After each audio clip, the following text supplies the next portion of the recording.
Doctor Arpana Rawat YouTube channel पर आप सभी का एक बार फिर से स्वागत है। आज का यह वीडियो कक्षा 10 के लिए है और आज के इस वीडियो में आपके लिए हैं नागार्जुन जी की कविताएं, यह दंतुरित मुस्कान और फसल के प्रश्नों के उत्तर।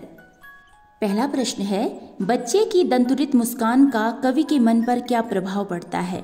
इसका उत्तर है, कवि बच्चे के नए नए निकले दांतों से युक्त मधुर मुस्कान पर मोहित हो जाता है। उसे लगता है कि यह मुस्कान मृत व्यक्ति में भी प्राण डाल सकती है। इस सुंदरता को देखकर कठोर हृदय व्यक्ति भी पिघल सकता है। कवि को ऐसा लग रहा है कि कमल का सुंदर फूल तालाब को छोड़कर उनकी झोंपड़ी में खिल रहा है। प्रश्न 2 है, बच्चे की मुस्कान और एक बड़े व्यक्ति की मुस्कान में क्या अंतर है? इसका उत्तर है, बच्चे की मुस्कान में निश्चलता और मासूमियत होती है। उसके मन में किसी के लिए दुर्भावना नहीं होती और मुस्कुराहट में प्रसन्नता होती है। बड़े व्यक्ति की मुस्कान में प्रायः चालाकी छिपी रहती है। उनकी मुस्कान में स्वार्थ और दुर्भावना भी हो सकती है। प्रश्न 3 है, कवि ने बच्चे की मुस्कान के सौंदर्य को किन किन बिंबों के माध्यम से व्यक्त किया है?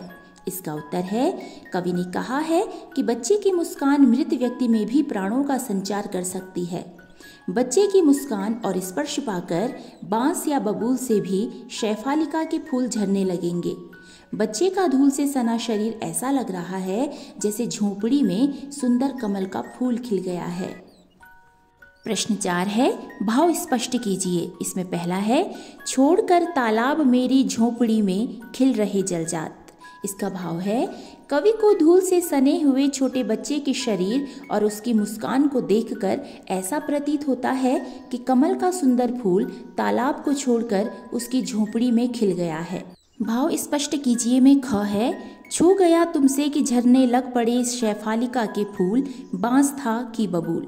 इसका भाव है, बच्चे की दंतुरित मुस्कान को देखकर कवि सोचते हैं कि बांस या बबूल पर कभी फूल नहीं खिलते, परंतु यदि ये बच्चा बांस या बबूल को स्पर्श कर दे तो इनसे भी शैफालिका के फूल झरने लगेंगे। अर्थात कवि का मानना है कि बच्चे का स्पर्श इतना कोमल और बच्चे की मुस्कान इतनी आकर्षक है कि कांटेदार पेड़ों से भी फूल झड़ने लगेंगे।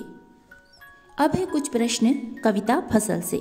इसमें पहला प्रश्न है, कवि के अनुसार फसल क्या है? इसका उत्तर है, कवि के अनुसार फसल नदियों के पानी का जादू है जिससे फसल की सिंचाई हुई है। फसल लाखों करोड़ों मनुष्यों द्वारा किए गए श्रम का फल है।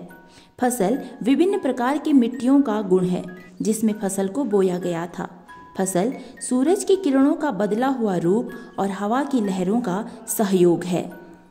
प्रश्न 2 है, कविता में फसल उपजाने के लिए आवश्यक तत्वों की बात कही गई है। वे आवश्यक तत्व कौन से हैं? इसका उत्तर है, फसल उपजाने के लिए प्रकृति और मनुष्य दोनों के पारस्परिक सहयोग की बात कही गई है। फसल उपजाने के लिए जल, मिट्टी, प्रकाश और हवा आवश्यक तत्व हैं। प्रश्न 3 है, फसल को हाथों के स्पर्श की गरिमा और महिमा कहकर कवि क्या व्यक्त करना चाहता है? इसका उत्तर है, कवि कहना चाहते हैं कि फसल बीज, खाद, पानी, प्रकाश और हवा के सहयोग से ही पैदा नहीं होती, अपितु इसमें किसान और उसके परिवार के सदस्यों का कठोर श्रम मिला रहता है। इस कठोर श्रम के बिना फसल का उगना तथा फलना फूलना संभव नहीं है। इसलिए कवि ने फसल को लाखों व्यक्तियों के हाथों के स्पर्श की गरिमा और महिमा कहकर किसानों को विशेष महत्व दिया है।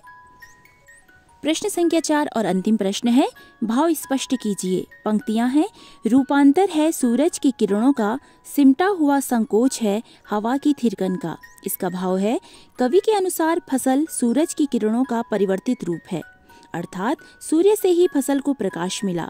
साथ ही इसमें हवा का भी सहयोग है।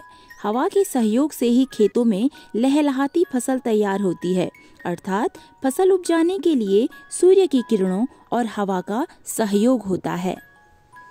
तो ये थे यह दंतुरित मुस्कान और फसल के प्रश्नों के उत्तर। पाठ से संबंधित यदि आपका कोई प्रश्न हो तो आप मुझे कमेंट में लिख सकते हैं, और यदि कक्षा 10 के लिए आप कोई वीडियो बनवाना चाहें तो भी मुझे कमेंट में लिख सकते हैं। वीडियो में अंत तक बने रहने के लिए धन्यवाद।